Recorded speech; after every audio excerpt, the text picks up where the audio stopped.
Lost forever part 1। आज मैं आपके लिए लॉस्ट फॉरएवर नाम के फेमस फैंटेसी ड्रामे पे वीडियो लेकर आई हूँ। ये एक शॉर्ट समरी है ड्रामे की, तो ज्यादा डिटेल्स कवर नहीं करी है, पर आप लोगों को स्टोरी अच्छे से समझ जरूर आ जाएगी। कहानी में 3 किंगडम्स हैं, शियान किंगडम, हावलिंग किंगडम और चेनरोंग किंगडम। कहानी की शुरुआत शियान किंगडम में रहने वाले 2 कजिन से होती है जो अभी छोटे थे। एक लड़की होती है जिसका नाम शाओ याओ है और बच्चे का नाम शुवान होता है। शुवान को खबर मिलती है कि चेनरोंग किंगडम से जंग के दौरान उसके पापा की मौत हो गई है।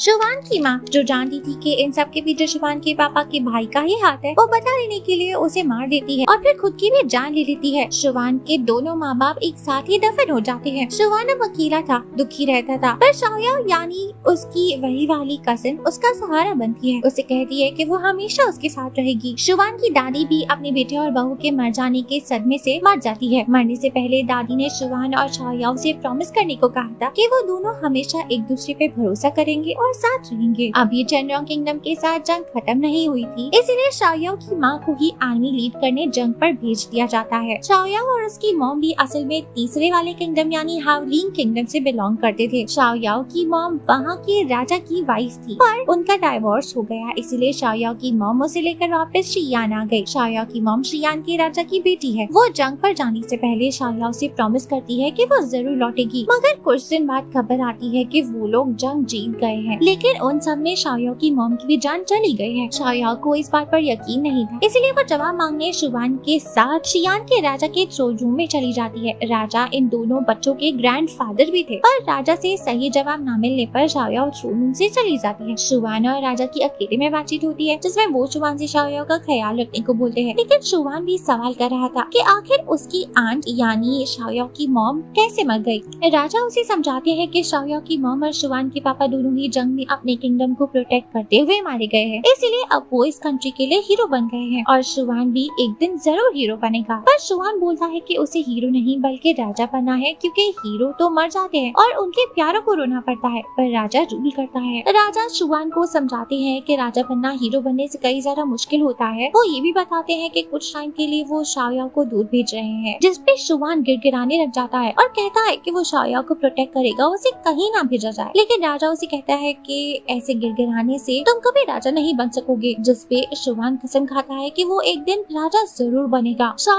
अब शुवान से दूर जाने से पहले उसे 98 फॉक्स के फर से बना एक लॉकेट देती है। वहीं शुवान उसे प्रॉमिस करता है कि वो जल्द ही स्ट्रॉन्ग बनेगा और शाओ को वापस ले जाएगा। दोनों बच्चे एक दूसरे से जुदा होने की वजह से दुखी थे और अब देखते ही देखते 300 साल गुजर जाते हैं। अब ये दोनों ही बड़े हो चुके थे। शाओ अब एक लड़का बनकर चिंगशुई टाउन नाम की जगह पर बस गई थी। ये एक छोटा शहर है, पर यहाँ किसी राजा का राज नहीं चलता। शाओ ने यहाँ एक क्लिनिक खोल रखा था जो उसका घर भी है। ये क्लिनिक एक रिवर के पास है और शाओ यहाँ फर्टिलिटी के इलाज की दवाइयाँ बनाने के लिए फेमस है। हमें ये बात भी पता चलती है कि शुवान ने शाओ से जो प्रॉमिस किया था वो शाओ को लेने आएगा, पूरा नहीं हो पाया है, क्योंकि शुवान को वहाँ जाने में देरी हो गई थी और तब तक शाओ वहाँ से जा चुकी थी। प्रेजेंट में शाओ को कोई अजीब बीमारी हो गई है, जिसकी वजह से वो लड़के जैसी दिखाई देती है। उसके फॉरहेड पर एक फ्लावर का मार्क भी था जो कि अब गायब हो चुका है। क्लिनिक में उसके साथ एक रिटायर्ड जनरल और स्किनी एंड पिम्पी नाम के 2 लड़के भी रहते थे। शाओ इन सभी की बहुत केयर करती है। शुवान भी यहाँ चिंगशुई टाउन में नियान नाम की एक लड़की के साथ शिफ्ट हो गया था कुछ वक्त के लिए और उसने यहाँ वाइनरी यानी शराब खाना खोल रखा है। शुवान को शियान किंगडम वालों ने हॉस्टेज प्रिंस के तौर पर बचपन में ही हावलिंग भेज दिया था। हावलिंग के राजा शुवान को अपने बच्चों जैसा ही ट्रीट करते थे। नियान उन्हीं की बेटी है और शुवान उसे बहन की तरह मानता है। शुवान के यहाँ चिंगशुई टाउन में आने के 2 रीजंस थे। एक तो वो शाओ को ढूंढना चाहता था और दूसरा वो चेनरोंग आर्मी के बचे कुचे लोगों का सफाया करना चाहता था, ताकि शियान में इसकी वाहवाही हो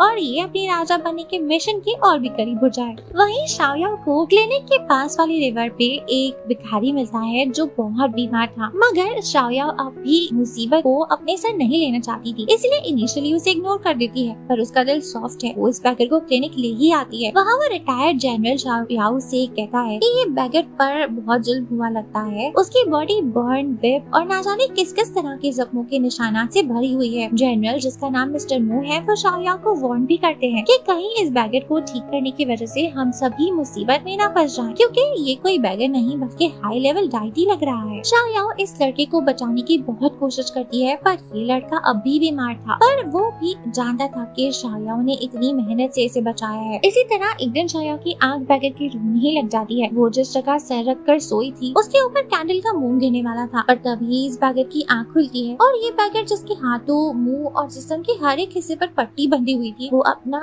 एक हाथ शाओयाओ के सर के ऊपर रख देता है। पूरी रात जो मोम घिरा वो इस लड़के के हाथ पर ही घिरा। सुबह जब शाओयाओ की आंख खुलती है और उसे पता चलता है तो वो समझ जाती है कि ये आदमी कितना काइंड हार्टेड है, पर अब उसे बचाया भी नहीं जा सकता था। मिस्टर मू शाओयाओ को समझाते हैं कि इस बैगर को बचाने की जिद छोड़ दे और एक कॉफिन का अरेंजमेंट करे, ये बैगर जल्दी मर जाएगा। लेकिन शाओयाओ उम्मीद नहीं छोड़ती। जब कोई भी कमरे में नहीं होता शाओयाओ अपनी उंगली से थोड़ा खून निकाल कर इस बैगर के मुंह में डाल देती है। शाओयाओ के ब्लड में मैजिक है जिससे अगर कोई इंसान क्रिटिकल कंडीशन में हो तो उसे बचाया जा सकता था। कुछ दिन के बाद ये बैगर ठीक हो चुका था। एक दिन नहाने के लिए शाओयाओ इस लड़के के कपड़े उतारने में इसकी मदद कर रही होती है, फिर अनकंफर्टेबल होकर वहाँ से चली जाती है और इसे कहती है कि वो खुद ही अपने कपड़े उतार ले। ये बैगर तभी समझ जाता है कि शाओयाओ कोई लड़का नहीं लड़की है। जब ये लड़का नहा धोकर साफ कपड़े पहनकर बाहर निकलता है तो ये सब उसे देखते ही रह जाते हैं। शाओयाओ उसे कहती है कि अब तुम ठीक हो गए हो इसलिए यहाँ से जा सकते हो, पर ये लड़का बोलता है कि उसके पास रहने के लिए कोई जगह नहीं। शाओयाओ ने इसे बचाया है इसीलिए अब से ये शाओयाओ का नौकर बन के ही रहेगा। ये लड़का अपना नाम भी नहीं बताता इसलिए शाओयाओ उसे 17 बोल के बुलाने लगती है। 17 अब क्लिनिक में शाओयाओ और बाकी सभी के साथ काम करने लगा था। वो जल्दी सारा काम सीख गया था जिससे शाओयाओ को बहुत मदद हो गई थी। अब पिंपी जो शाओयाओ के साथ ही रहता था उसे एक लड़की पसंद आ गई थी, पर उस लड़की के फादर शादी में महंगे गिफ्ट्स मांग रहे थे। पिंपी शाओयाओ के छोटे भाई जैसा है इसलिए शाओयाओ उसकी शादी के लिए पैसों का अरेंजमेंट करने सुबह सुबह पहाड़ों की तरफ निकल जाती है। उस जगह एक खास प्लांट ग्रो होता है जो बहुत कीमती है जिसे बेचकर बहुत सारे पैसे मिल जाएंगे और फिर पिंपी की शादी हो पाएगी। पर उस जगह पर शियांग लू नाम के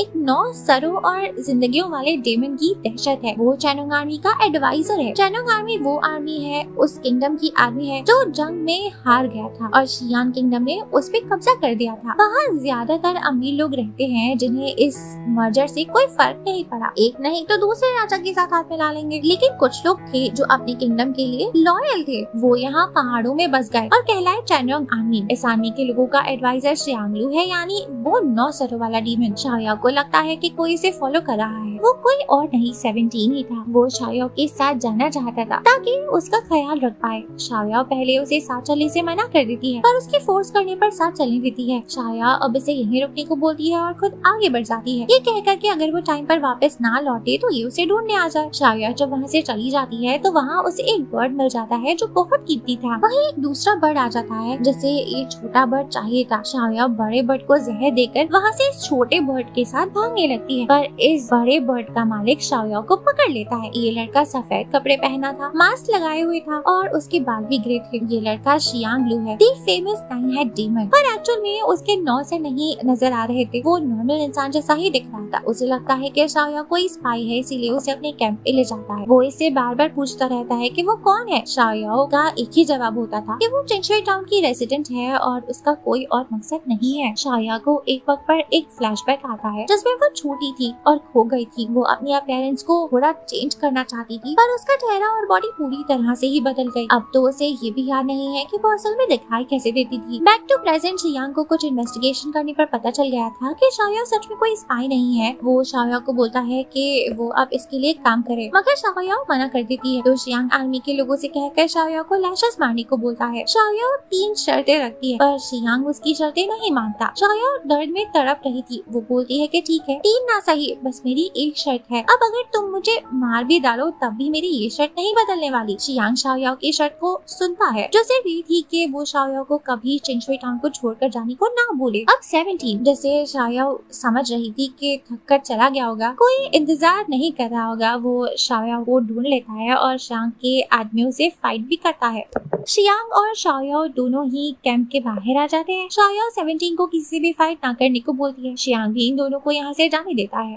उन दोनों के वहाँ से जाने के बाद वो मन ही मन में कहता है कि एक लड़की जो लड़का बन के रह रही है और एक लड़का जो एक हाई लेवल डाइटी है वो अपनी आइडेंटिटी बदल के रख रहा है। क्या बात है, इंटरेस्टिंग। वही 17 शाया को अपनी बैग पर उठाकर घर ले जा रहा था। रास्ते में दोनों की बहुत सारी बातें होती है। शाया को भी अच्छा लगता है कि 17 इसके लिए आया और उनके बीच काफी बात होती है। दोनों एक दूसरे के साथ बात करके खुश थे। एक केव में रुककर 17 शाया के जख्म पर दवाई भी लगा देता है, बट थोड़ा अनकंफर्टेबल होकर। थैंक यू, क्योंकि वो तो जान गया था कि शाया लड़की है, पर शाया को लग रहा था कि ये बात किसी को नहीं पता। 17 जो एक 9 टेल फॉक्स भी है, आसानी से अपनी टेल्स के सहारे वो वाला प्लांट भी ले आता है जो ढूंढने असल में ये दोनों यहाँ आए थे। वहाँ घर पे स्किनी पिम्पी और मिस्टर वू इनका इंतजार कर रहे थे और इन्हें सही सलामत लौटता देख खुश होते हैं। अब तो प्लांट को बेचकर पैसे भी आ गए थे, इसलिए पिम्पी की शादी हो ही जाती है। शादी वाले दिन शियांग शाओयाओ के क्लिनिक आता है। वहाँ वो उसे याद दिलाता है कि ये सब लोग जिनके साथ वो रह रही है सब एक दिन मर जाएंगे क्योंकि वो इंसान है, पर शाओयाओ अकेली ही रह जाएगी क्योंकि वो डाइटी है और उसकी जिंदगी लंबी होती है।